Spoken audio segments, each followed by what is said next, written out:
Vous avez lancé votre activité en tant qu'auto-entrepreneur, vous avez testé une idée, un projet, une passion, mais aujourd'hui, vous envisagez d'arrêter. Fermer sa micro-entreprise, ce n'est pas un échec, c'est souvent une étape, un tournant ou simplement une décision réfléchie.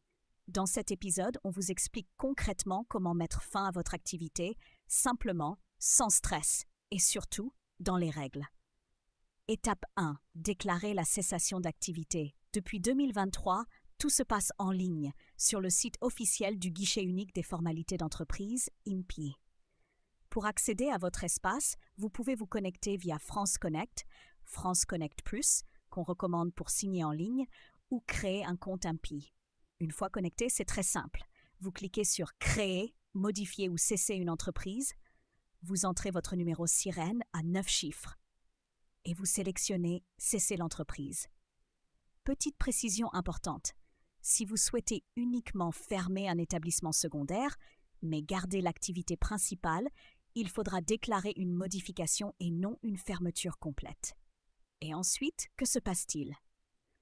Une fois la cessation d'activité enregistrée, certaines obligations restent à remplir. Vous devez déclarer votre dernier chiffre d'affaires et payer les cotisations sociales correspondantes. Côté impôts, vous avez 45 jours pour envoyer une déclaration de revenus depuis le 1er janvier jusqu'à la date de cessation. Si vous étiez assujetti à la TVA, vous devez aussi faire une dernière déclaration. Enfin, la cotisation foncière des entreprises CFE reste due pour l'année en cours, mais vous pouvez demander un dégrèvement au prorata auprès de votre service des impôts. Les petits plus à ne pas oublier, pensez à informer vos clients, fournisseurs, partenaires de la fermeture.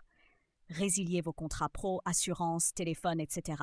et clôturez votre compte bancaire dédié à l'activité s'il y en avait un. Et si ce n'est qu'une pause, vous hésitez à tout arrêter? Sachez que vous pouvez mettre votre activité en sommeil temporaire jusqu'à 1 an et 2 ans si vous êtes commerçant. Pendant cette période, vous restez auto-entrepreneur, mais vous devez déclarer un chiffre d'affaires nul. C'est une bonne solution si vous avez besoin de temps pour réfléchir ou rebondir. Fermer une auto-entreprise, ce n'est pas juste une formalité. C'est un passage symbolique, un point de bascule vers autre chose.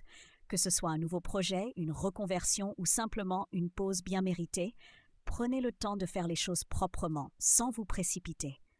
L'important, c'est d'avancer en conscience.